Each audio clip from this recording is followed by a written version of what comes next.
माँ तू सबसे प्यारी है, माँ तू जग में न्यारी है। माँ तू सबसे प्यारी है, माँ तू जग में न्यारी है।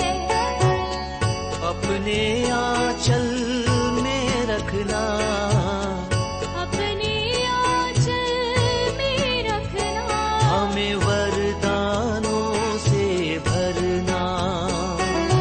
माँ तू सबसे प्यारी है, माँ तू जग में न्यारी है। माँ तू सबसे प्यारी है, माँ तू जग में न्यारी है।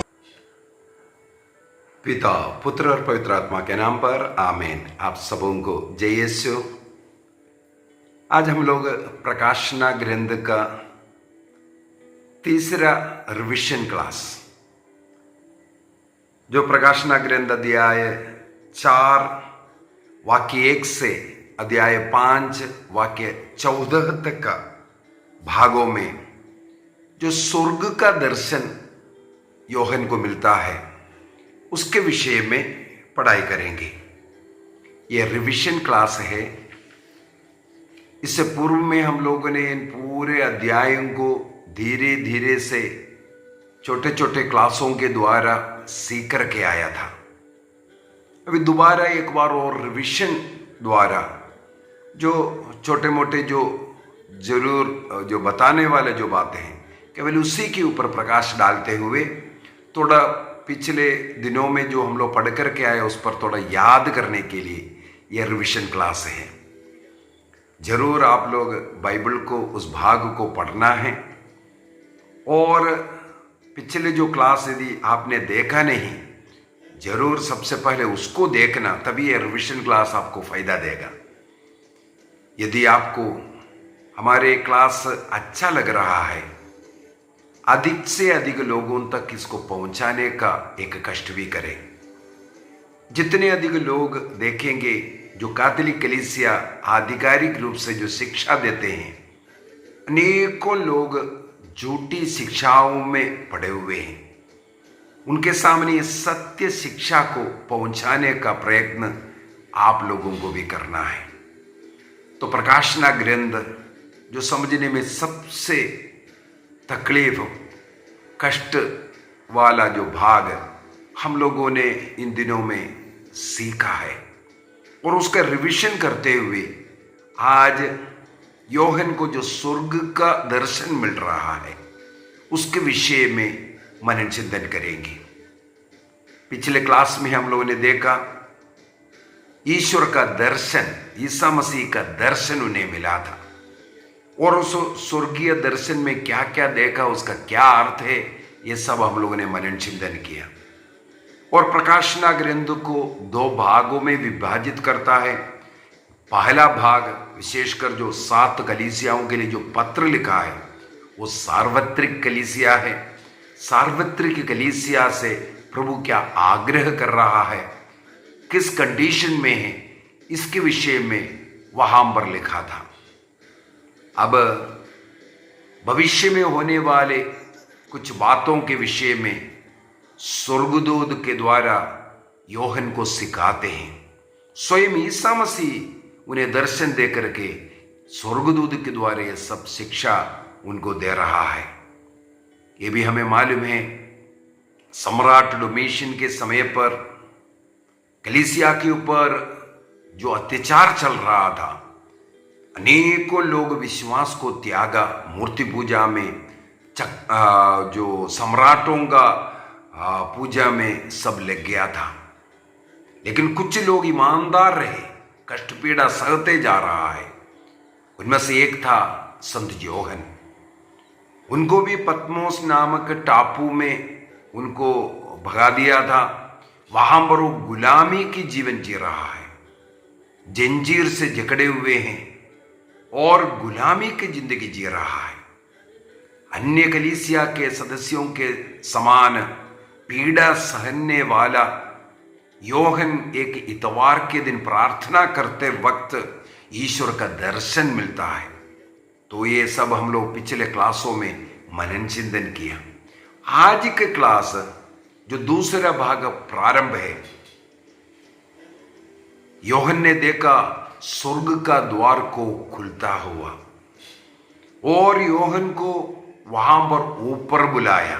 ये सब स्वप्न है, एक ही दिन का स्वप्न है, एक ही दिन का दर्शन है, स्वप्न भी नहीं बोल सकता, एक ही दिन में जो मिला हुआ दर्शन है। तो योहन को स्वर्ग में बुलाते हैं, वहां पर उस स्वर्ग में क्या क्या उन्होंने देखा, इसके विषय में ही अध्याय 4 एवं अध्याय 5 में हम लोग पढ़ते हैं। सबसे पहले योहन देखते हैं सिंहासन पर बैठा हुआ एक व्यक्ति को, सिंहासन पर विराजमान ईश्वर का दर्शन। अध्याय 4 का मुख्य भाग सब सिंहासन पर बैठने वाला उस प्रभु का दर्शन और उसके साथ अन्य लोगों का दर्शन और उनकी आराधना के विषय में है। अध्याय 5 के अंदर हम लोग मेमना अर्थात ईसा मसीह का दर्शन और उनकी आराधना के विषय में। तो स्वर्ग में योहन ने देखा सिंहासन डाला हुआ है और उस पर एक व्यक्ति विराजमान है और उनके सामने अध्याय 4 का वाक्य 4 को देखेंगे, 24 वयोवृद्धों को देखा, मुकुट धारण किया हुआ, स्वर्गदूतों के साथ ईश्वर की आराधना करने वाला और बार बार घुटने टेकते हैं और अपने मुकुट को जमीन पर रख करके दंडवत करने वाला ये 24 वयोवृद्ध। हम लोगों ने इस भाग का जब क्लास चला उस समय पर सीखा था, वहां पर जैसे लिखा हुआ है 12 गोत्रों का नाम लिखा हुआ है, कितने कितने लोगों को ये सब वहां पर वर्णन है। इसके बाद 12 प्रेरित, चुने हुए 12 गोत्र और चुने हुए प्रेरित, इस प्रकार 24 का संख्या चुने हुए कलीसिया का प्रतीक है।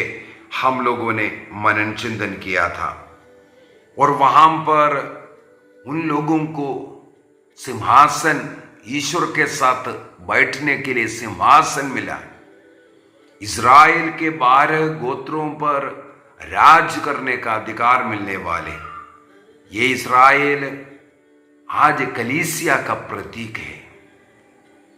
और साथ ही साथ ये 24 वयोवृद्ध मुकुट मिला हुआ है करके ईश्वर के साथ स्वर्गीय उस सिंहासन पर बैठ करके इस्राएल को अर्थात कलीसिया के ऊपर राज करने का अधिकार उन्हें भी प्राप्त है।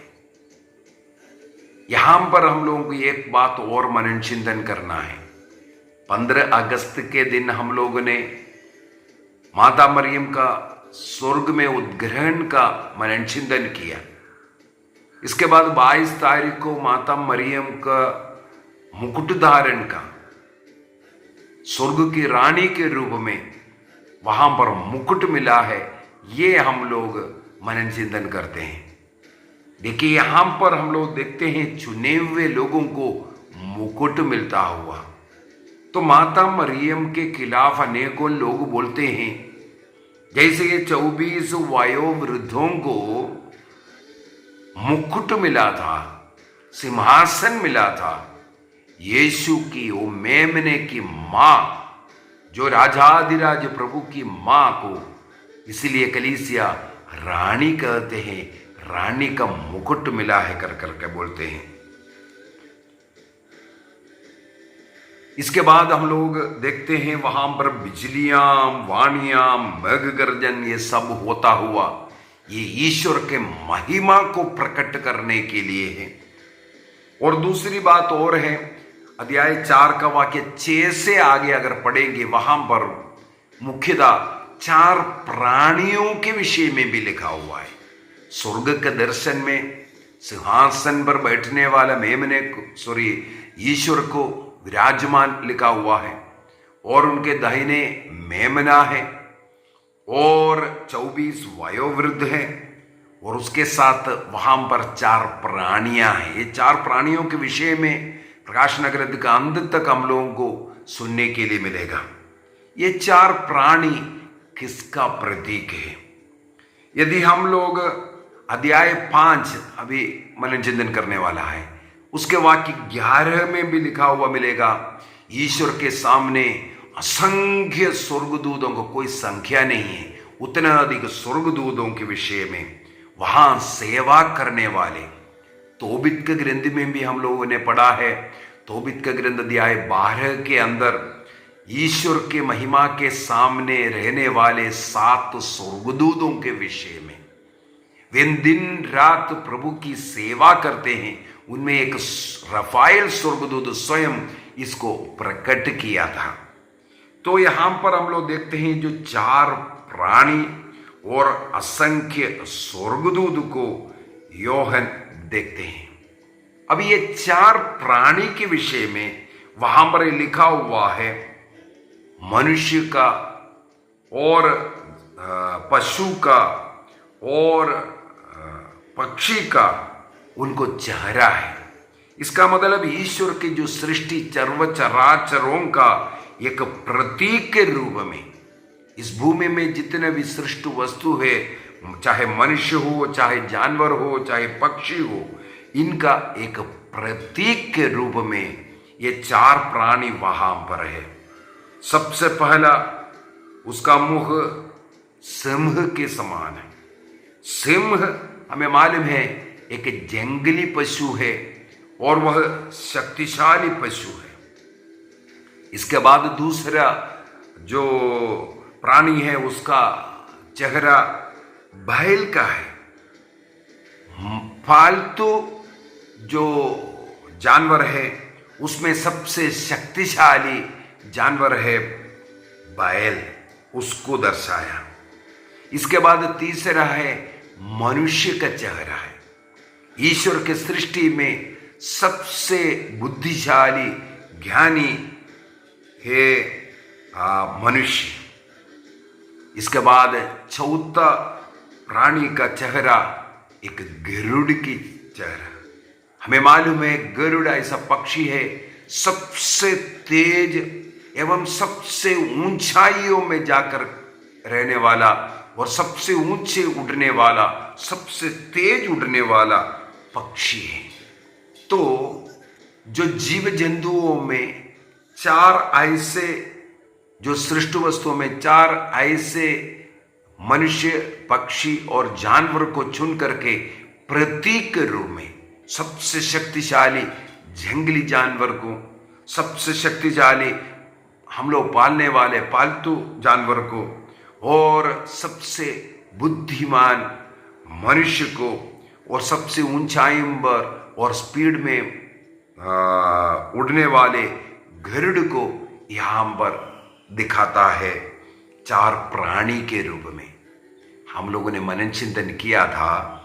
संत आयरनियस सबसे पहले इसका मतलब समझाया और संत अगस्तिन भी इसी प्रकार समझाया। कैसे? ये 4 प्राणी 4 सुसमाचार का प्रतीक के रूप में, 4 प्राणी 4 सुसमाचार का प्रतीक के रूप में। कैसे? मत्ती के सुसमाचार में मसीहा के विषय में ज्यादा बताया हुआ है, उससे सिंह के से जोड़ते हैं।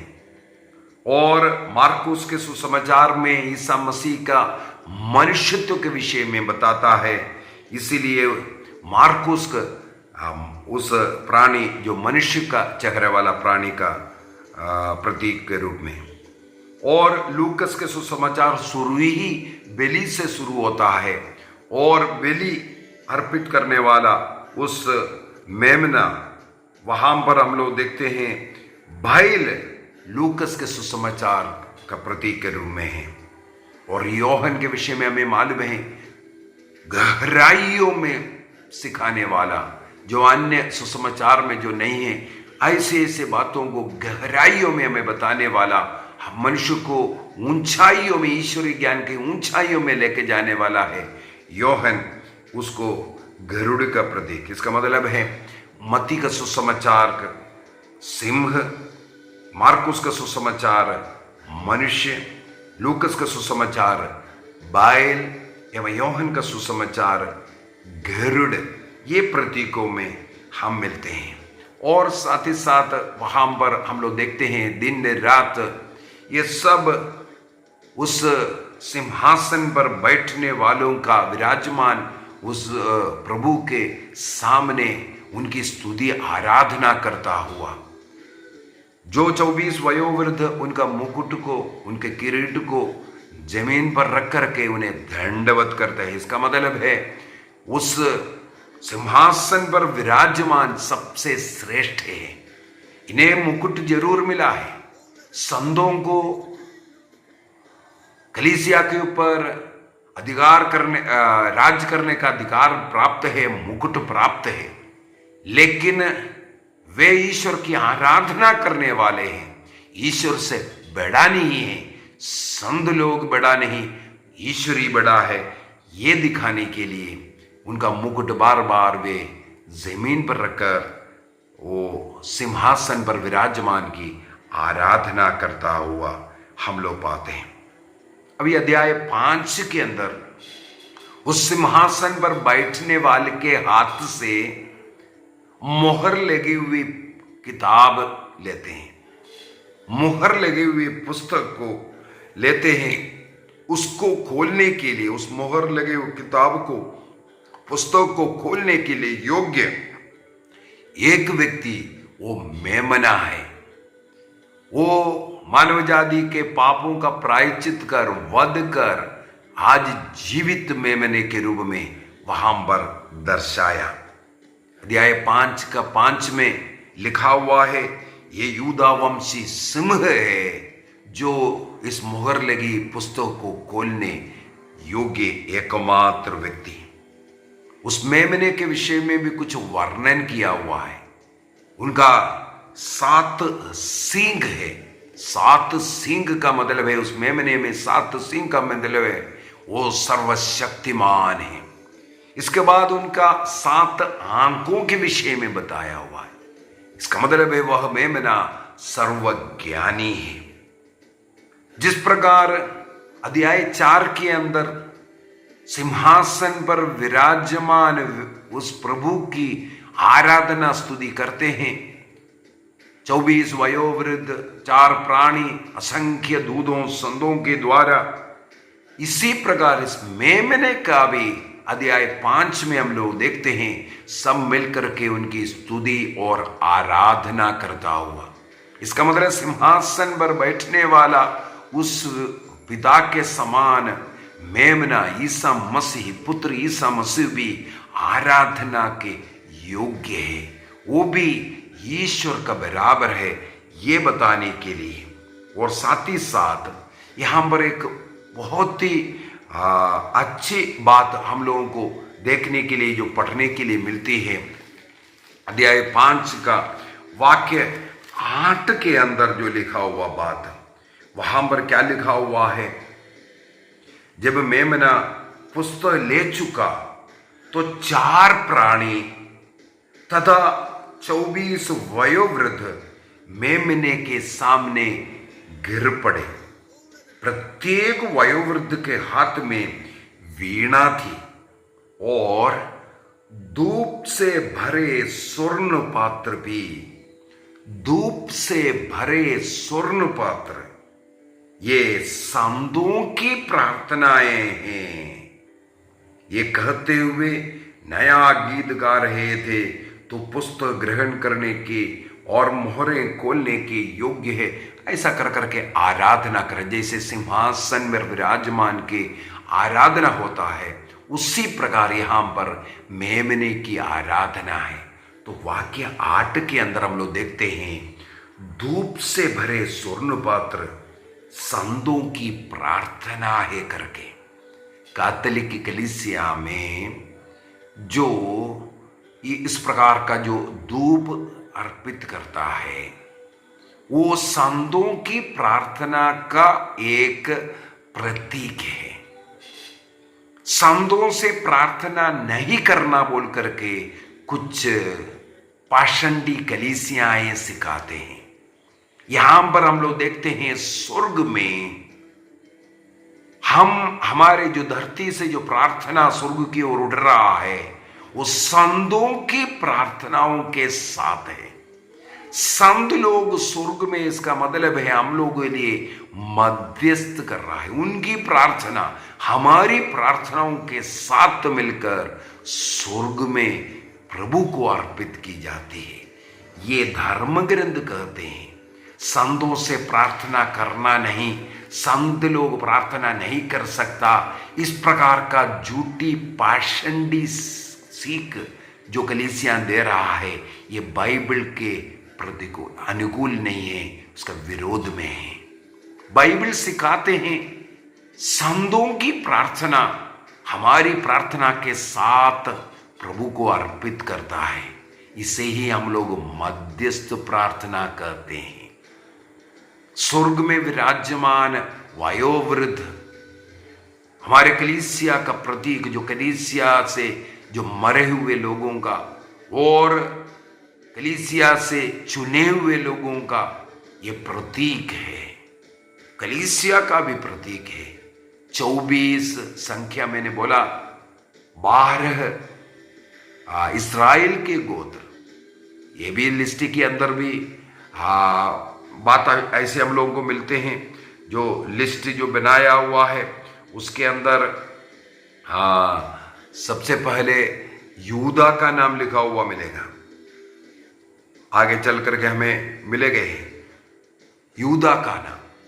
सबसे पहले जो इस्राएल का ज्येष्ठ पुत्र रोबन का नाम होना चाहिए, लेकिन वहां यूदा का नाम लिखने का क्या कारण है? यूदा का नाम लिखने का कारण है ईसा मसीह यूदा गोत्र से आया था। तो हम लोगों को पढ़ने के लिए इस प्रकार ये मिल जाते हैं। तो कलीसिया में जो शिक्षा दे रहा है वो बाइबल के अनुसार दे रहा है। चुने हुए लोग प्रतीक के रूप में 24 की संख्या, 1 2 3 ऐसे 24 का मतलब केवल 24 नहीं होता है, वो एक प्रतीक है। इज़राइल का मतलब है आज कलीसिया, और कलीसिया का जो अधिकारी जो प्रभु ने चुना हुआ 12 प्रेरित। तो 12 गोत्र और 12 प्रेरित, ये चुने हुए वंश का, चुने हुए लोग आज का जो कलीसिया का जो प्रतीक है, जो मसीह का शरीर बनकर मसीह से जुड़ा हुआ है। दूसरी बात है, जिस प्रकार पिता की आराधना है उसी प्रकार मसीह की आराधना भी वहां पर हम लोग देखते हैं। इसका मतलब है वो मेमना जो बलि अर्पित किया हुआ, अपने को बलि चढ़ाया था, मानव जाति को उद्धार किया, वो आज आराध्य है। ईसा मसीह की आराधना करना हमारे लिए जरूरी है, क्योंकि ईसा मसीह के द्वारा ईश्वर ने हमें खरीदा है। ईसा मसीह के बलि के द्वारा वो अपना स्वयं का बलि अर्पित कर हमें वह खरीदा है, हमें पाप से मुक्ति दिया है। हमें मुक्ति मसीह के द्वारा, उस मसीह की आराधना करते हुए हमें मुक्ति प्राप्त करना है। आइए हम अपनी आंखों को बंद करें। आज हम लोग प्रकाशना ग्रंथ अध्याय 4 और 5 का अध्ययन किया। वहां पर स्वर्ग का दर्शन, सिंहासन पर विराजमान का और उनके दाहिने विराजमान मेमने का, वहां पर 24 वयोवृद्ध और 4 प्राणी। प्रभु को धन्यवाद दीजिए संतों के लिए, स्वर्ग में निरंतर हमारे लिए प्रार्थना करने वाले संतों के लिए धन्यवाद दीजिए। मोहर लगी हुई पुस्तक खोलने योग्य केवल एक व्यक्ति है, यूदा वंशीय सिंह ईसा मसीह। अभी अगले क्लास में हम लोग उस मोहर के विषय में, मोहर को खोलने के विषय में मन चिंतन करेंगे। पिता, पुत्र और पवित्र आत्मा के नाम पर आमीन। जय यीशु।